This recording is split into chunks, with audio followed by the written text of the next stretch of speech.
Disneyland Resort announces Lewis's Critter Club merchandise location opens November 13th. Disneyland also shared new photos of Tiana's Bayou Adventure ahead of its official opening on November 15th. This is the Disneyland version for everybody keeping score here.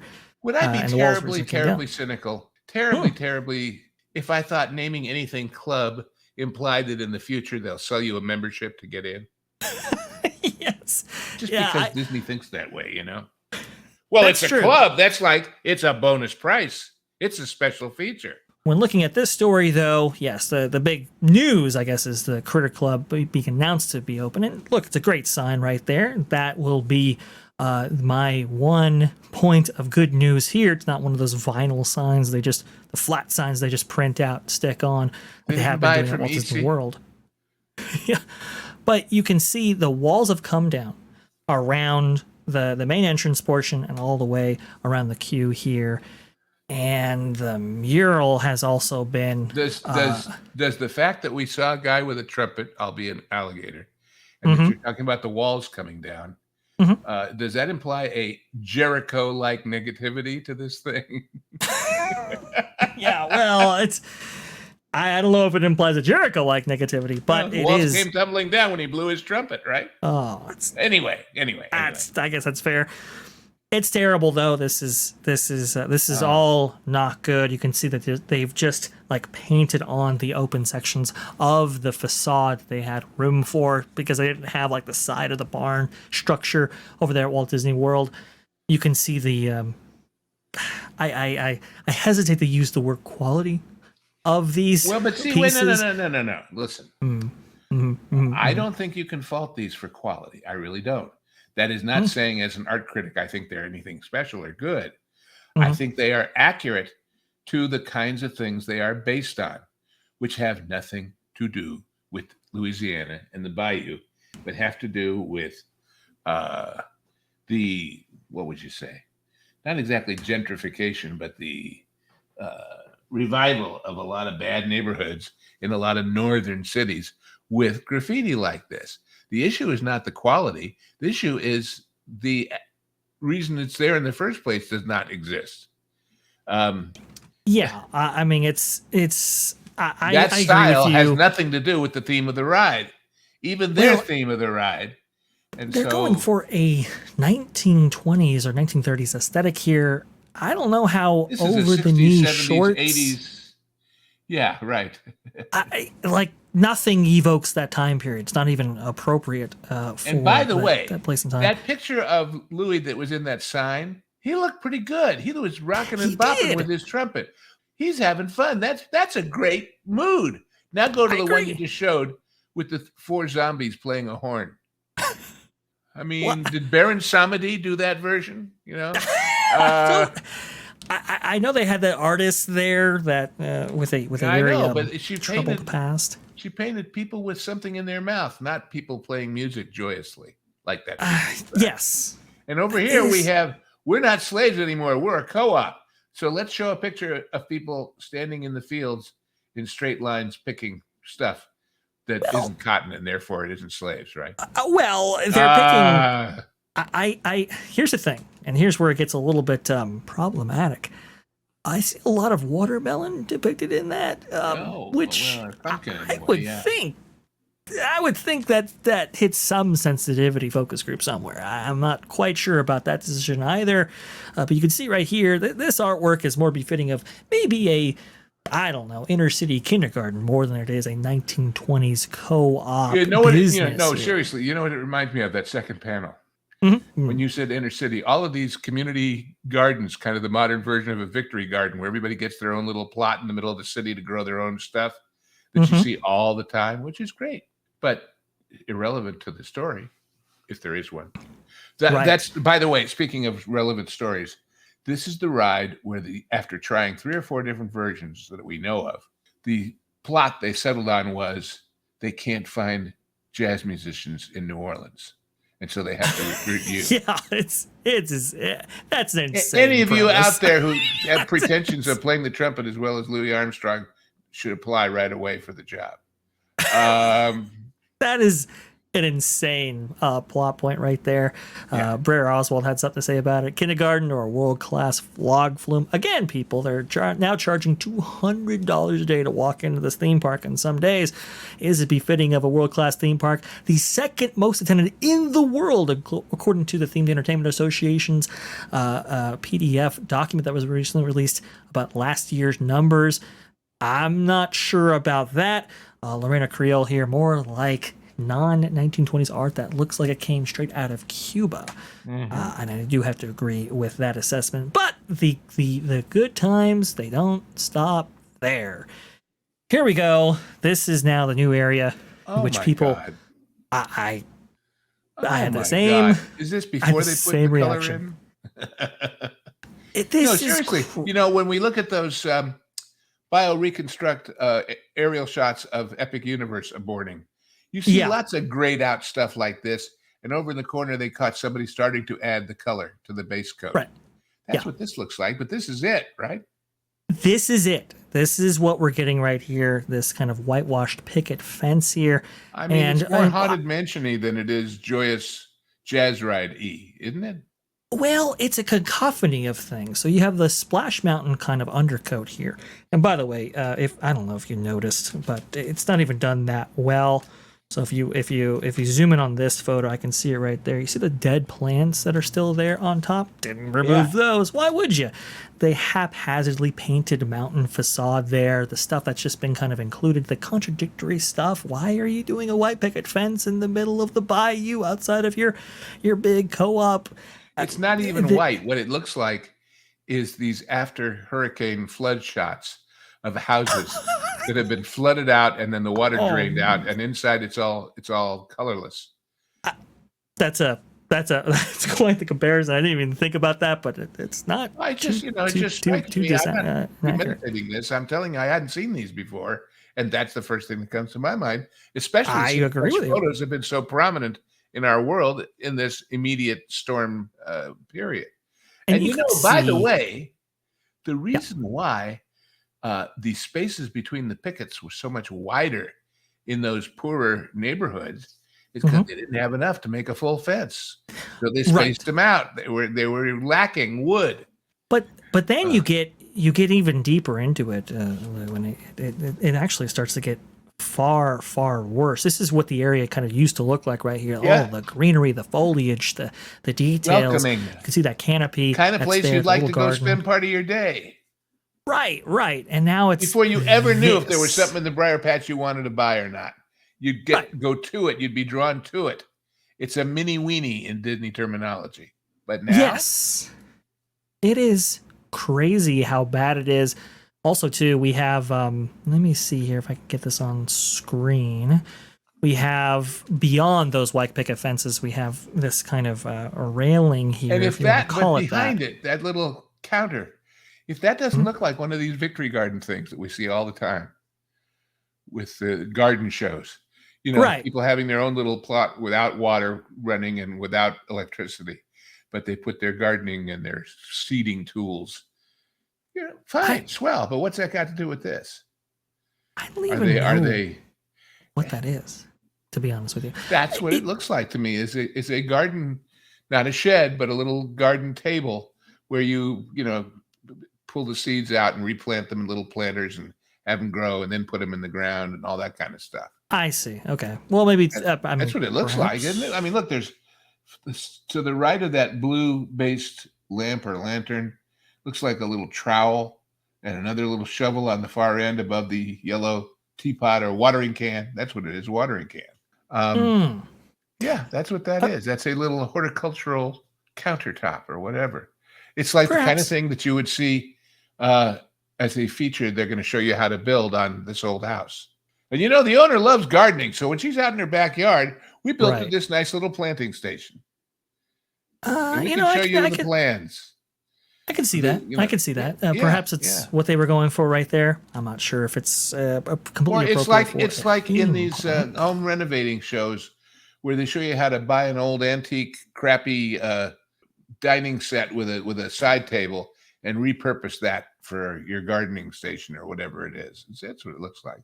And what is this idea of the ends of some of these planks have big rivets holding them, and the other ones I don't. see. That's the other thing too. Like modern bolts that you wouldn't see, not at all indicative of the 1920s aesthetic there, and they're like plain flat boards. They're 2x4s essentially. But of course, And because people can get next to them, I'm sure they are sanded down so you'd never get a splinter from bumping up against it while waiting in that queue. And in the 1920s, we didn't have a lot of planed, sanded fence lumber, you know? That's a fair point right there. But you can see what these used to look like. I mean, and this queue was dotted with these. Hard to see in this photo, but you can kind of see them. What rails used to occupy this area right here. They were like, you know, and by the way, they were taken. Okay. The way they make those on a lot of Disney stuff. One time I was at Epcot and they were redoing the handrails in the Japan pavilion up around the, you know, the steps you walk up to get to the restaurant. Above the Mitsukoshi store. Sure. And you know what they were? White PVC, go to Home Depot and buy it for your home project piping. That they then took a kind of a thick, gooey fiberglass and a thing that has ridges in the end of it, like a ridged trowel, and they'd smear on the because over a couple of days we saw them build it. They put up white PVC piping, like from your your bathroom project, about 2-inch or 3-inch, and then smeared on this thick fiberglassy paste, and then using a ridged trowel ran it down it with a little wave to it to make it look like the veins in the wood. And when it dried, it was a perfect piece of like that piece right in the foreground there. But of course, it didn't have a piece of wood, which would be heavier and expensive. It didn't have a metal pipe, which would be heavier and expensive. Right. If you disconnected the ends, you could pick it up with your little finger because it was really just PVC empty pipe underneath with this coating. It was given the texture by an artist. That's a level of care and detail that they used to apply to projects. And plus, every rail was unique because they were all hand created, as opposed to those big flat boards we just looked at, where, well, let's see, we've got 30 feet of fence and they're 10 feet long, so we need 3 in a row and 2 rows. So go make me 6 this size, identical. And the only part of it that's not identical is the grain in the wood, right? As opposed to hand swirling that on, you know. It looks so bad. The quality that you were just talking about, the attention to detail and the commitment to it, it's not at all reflected here. Much worse than a similar fence would have looked when that ride originally opened. Why? Because people nowadays wear really, really wild, colorful clothes. So the real guest human being standing next to it will emphasize how pale it is.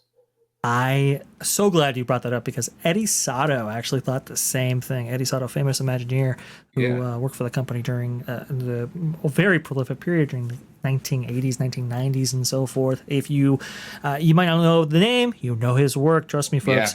Got mud? Where's that welcome of refreshing garden color and lush bayou planting along that picket fence? When it's full of penned up guests, it will feel even worse. Not good there to have. I could go somewhere with that about what it'll look like. Famous historical black and white photos of people being penned up like that, but I won't. Anyway, well, it's that's a fair point, Lou. It doesn't. It's not a good look. I'll put it that way. Jim Shaw here, another famous Imagineer. You know his work from probably Toontown, but contributed to many projects both at Disney and Universal, interestingly enough. Worked in the industry for, I want to say, 30 years. The bright color of Bayou Adventure and the darker colors of the 100 Acre Wood clash, I believe he meant clash, not crash, but not unavoidable due to the choices made. The lack of planting is noticeable in what is advertised as a bayou, which suggests dense foliage and shade cover. Indeed, that was kind of the issue that I had with it. All of the trees and lush landscaping are all gone, even though in the model they indicated that all those would remain. Go ahead, Lou. No broccoli. All of our criticism of the original one on the East Coast about broccoli and about it looking like Hobby Lobby stuff. We can't even do that here. There's a little broccoli Did on the you facade, ever, but not folks, nearly as when bad you as heard, Walt Disney after World. you got over your initial righteous outrage about why the hell are they changing the most beloved ride in the world, did you ever think you'd wind up by the time they, well, not really open, because they've never really opened in the sense that it's reliable every day, the first one, let alone the second one, that we'd be here criticizing the queue? Righteously so. Yeah. And we haven't even, I mean, the ride hasn't even opened, and it's just, it just looks really, really bad. And you can see like the paint, you know, it's just splotched on. There's really no rhyme or reason to it. Dead plants also too in these images, which should have been removed. They haven't been, and there's no, you know, scaffolding going up to remove them. But you can see what we lost, just the amount of foliage, the dense foliage, the trees, and so forth. Some pine trees dating back over 50 years old. They added hundreds of trees as part of the conversion from this being the Indian village to bear country back in, I want to say, 1972, 1973. And some of those have been removed as well. Again, you know, those old growth trees, not easy to return. The attention to detail, consistency, all without contradiction. This is a big point here that I want to make. You know, you said something in that post. Oh, please. You know, my mind, I connect things that people don't connect.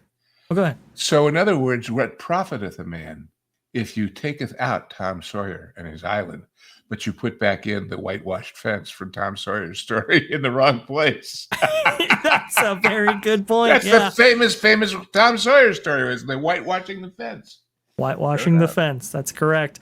And that's why I included it there, because that's essentially what they did. They whitewashed all of that away, literally using a whitewash fence there. It's a poor state this all is in. But if you can believe it, folks, it even gets worse as you go down the line here. This is the main entrance for this facade. We've as opposed to what? There's 17 secondary entrances. Well, that's doesn't that remind you of when you look at real estate ads and they put up a sign that says bathroom in a bathroom or pantry on a door to the pantry, and you're like, what else is it? You know. But yeah. So people made a lot of hay out of that. Jim Shull here again, story critic. The main entrance sign is a main entrance to what exactly? The company sign should and needs to be on the building. Tiana's whatever. What is it called? Tiana's Fine Foods or Tiana's whatever. Yeah, Tiana's Foods. Whatever that is, should have said like payroll office or foreman's office or something. But they don't trust people to know that's how you get in when they're all standing in line for it. I guess not. It's so bizarre. The company sign should and needs to be on the building. Is this a delivery entrance or a customer entrance? If a customer entrance, where's the parking? It's a fair point right here. You can see story-wise. The building isn't bad. It's not as nice as that, but at least it's bright and it's cheerful. More cheerful than all those queue areas, that's for sure. And I've also heard, Lou, at least what Barry Place 28 is reporting, that the paint, although bright, not that well applied. So even that has issues, which is unfortunate. You can see how thematically consistent the old version looked. Here's a good example. The entire area. Look at that upper barn loft window. Right. And look just to the right of that shutter. Just that section between that shutter to the right from there. The wood I'm talking about now. Yeah. Between the two things. Do you see the gradation in shading? Yeah. That's not something that happened over 50 years of wearing. That's something that was painted by an artist to imply that. Right. Right. Sure, a lot easier and cheaper to a guy who could paint yellow on yellow on yellow. That's a very good point. 21 Rural Street coming in as well. I know the main entrance sign is supposed to be a Tiana's food story thing. It just makes it look like the entrance to a random ride at some regional theme park that doesn't really get how to properly. And can I reiterate? I haven't seen these photos except now as you are all out there watching them. Sure. And these things are all coming to my mind. And obviously, I'm not that original. Everybody gets the same impression based on these posts. Isn't that quite? I mean, it's demonstrable. I mean, this stuff is really bad, and it's just really unfortunate that this is happening to, like I said, the second most attended theme park in the world, after they did a horrible job with the most attended theme park in the world, that being Magic Kingdom. to Walt's original park, to on an attraction in which was created by Imagineers like Bruce Gordon and Tony Baxter, who were real fans of the park, understood kind of the park language and what the original Imagineers had so paved the way in doing. They wanted to obviously emulate that and take it to the next level with Splash Mountain, and I think they accomplished that in many regards. Unfortunately, this attraction has been they destroyed. were as dedicated to entertaining their audience with their talents, with buildings, with pictures, with as pick somebody as John Wayne was in entertaining people with his acting, or Gene Kelly was with his dancing, or Herbie Ryman was with his illustrations and planning. Yeah, I mean, you know, there's an old expression for animators as actors with pencils. Right. So same idea. You got people who care about that first. Somehow those people aren't around anymore. And the now don't get me wrong. Which they left your kid who's in the play this fall at school may be very dedicated, but not have the talent. These are people who not just, in other words, heart is not all it takes. It takes some skill and some training and some experience to achieve it. Of course. But if that's your goal, you're going to get there more than somebody whose goal is finish it for $47.95. And so, by the way, they make a big deal. Oh boy, the construction walls are down. Isn't that wall on the left with the lantern on it basically a construction wall? Well, yeah, that's true. I'll say this. I mean, if they're going to do this planking thing, why not paint the planks on that in white and brown? And I don't. You know, partially what does it too is that those planks are the same tone as the stone. Yeah. Yeah. Oh, yeah. That's a good point right there. Look right at the bottom to the left of that hand pointing. Right. This from if the stone is that color, the fence should be a different color. And by the way, what I said about how they do those fiberglass and PVC things, look at that post with the cap on it. Isn't that anybody's garden fence? I know. It's crazy how bad this looks. It's unbelievable like, how inconsistent this is and how contradictory 37 posts. Go get them at Lowe's, and then we'll paint them. Yes, the screws, the bolts are way too big. You would not find those, especially for a co-op in the South in the 1920s. You wouldn't have access to those materials. It's thematically inappropriate. It's completely wrong. And these are storytellers who, I mean, if you look at even the stuff that they didn't actually change, you can see right here the quality that was applied to projects of years past and comparing them to today's projects. It's unthinkable. The decrease in quality that we've experienced. And again, they've left those posts there. So you have a mixture of Splash Mountain theming, you have a mixture of Tiana's Bay Adventure theming, a mixture of 100 Acre Wood theming, and it all just really does not settle in all that well together. You can see right here also too, they remove the Brer Bear and Brer Rabbit statue there and replaced it with nothing. So that's good as well. Glad to see that we are just destroying the things that people love, little by little. You know what else about painting something bleached out gray white? Over the years, as the sun bleaches it out gray white, right, it never changes looking different, and therefore we don't have to do a maintenance run with a paint job 10 and 20 years from now. It'll all look just as bad as it did opening day. Oh boy, it's terrible. It's all very, very bad, and not in keeping with the quality that used to be part of the original Magic Kingdom.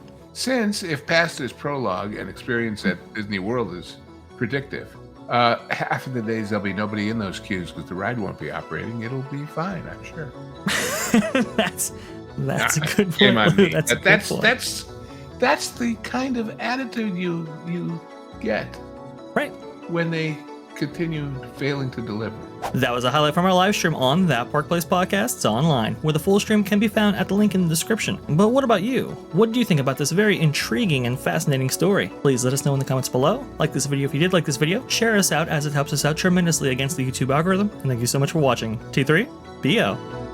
Please comment, like, and share this video. And don't forget to subscribe to That Park Place Podcasts online. your source for exclusive content and highlights from WDW Pro, The Pro Show, and That Park Place for all the news that should be fun.